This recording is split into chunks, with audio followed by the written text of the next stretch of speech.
Hi! Reading is good because words teach you things. I read words a lot.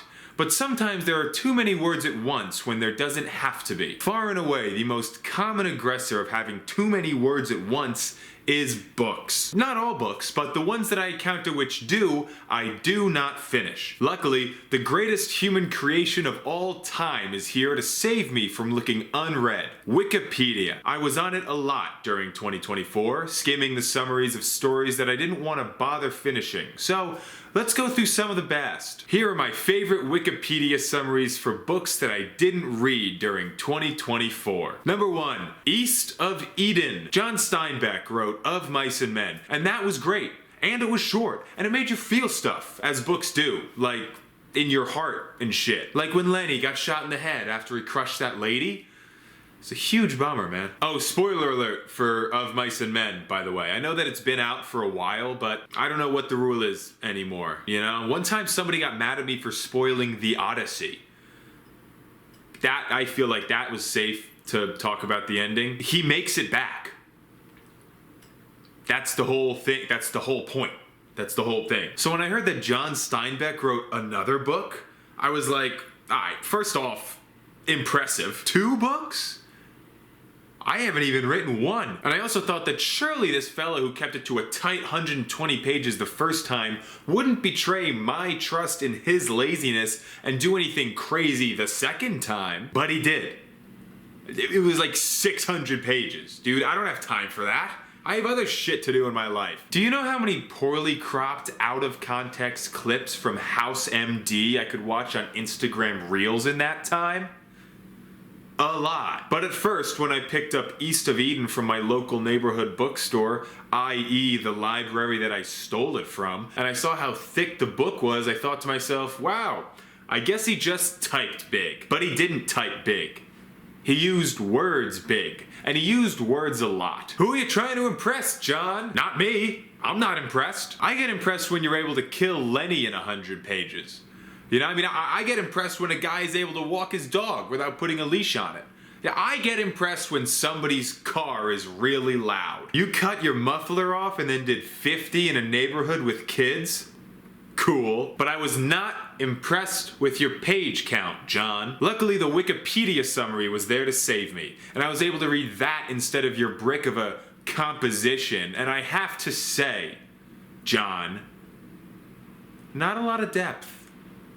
The plot was very simplistic. The characters weren't very nuanced, and the pace was insanely fast. I would have put a little bit more effort into it, personally. Number 2, The Cat in the Hat. Good read.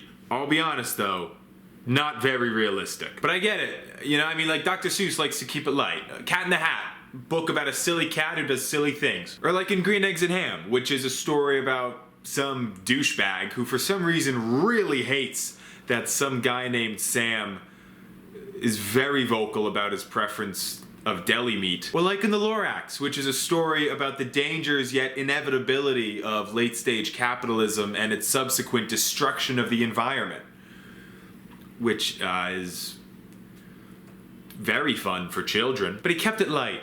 You know, he kept it fun, unless you dig a little bit deeper into his work, especially during World War II, and then it's not very fun or light at all, but that's not a topic for this channel. Silly cat in a bow tie is our topic for today, and my one complaint with the Wikipedia article is that it doesn't answer any of the questions that you would have as the reader. I mean, I'm sure the book goes into more detail, but the cat very clearly has mystical powers. Where do they come from? Is he a regular cat that taught himself sorcery and thus a creature who laughs in the face of the Christian God? That's not very family friendly. Or is he rather a primordial being whose entire reason for existence is to make a big mess with his 2 little freak friends and then clean it up before it becomes a minor inconvenience to the 2 very young children whom he chooses to hang out with? And where'd he get the hat? Looks cool. I want one.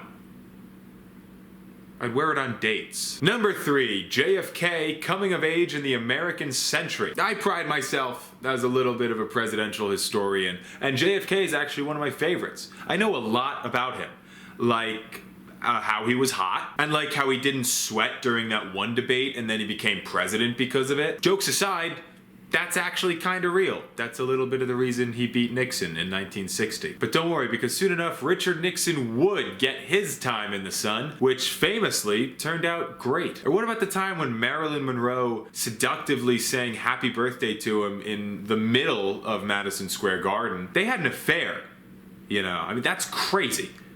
Imagine if something like that happened today. Like, imagine if news broke today that Joe Biden was having an affair with Sydney Sweeney.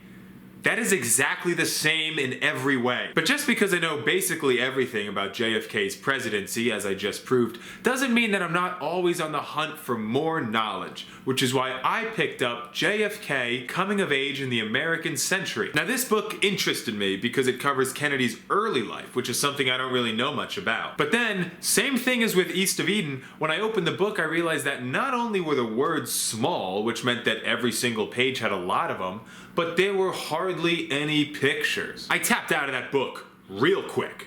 I use it to kill bugs now. I got a cave cricket with it the other day. Like, eventually. I mean, I missed it first.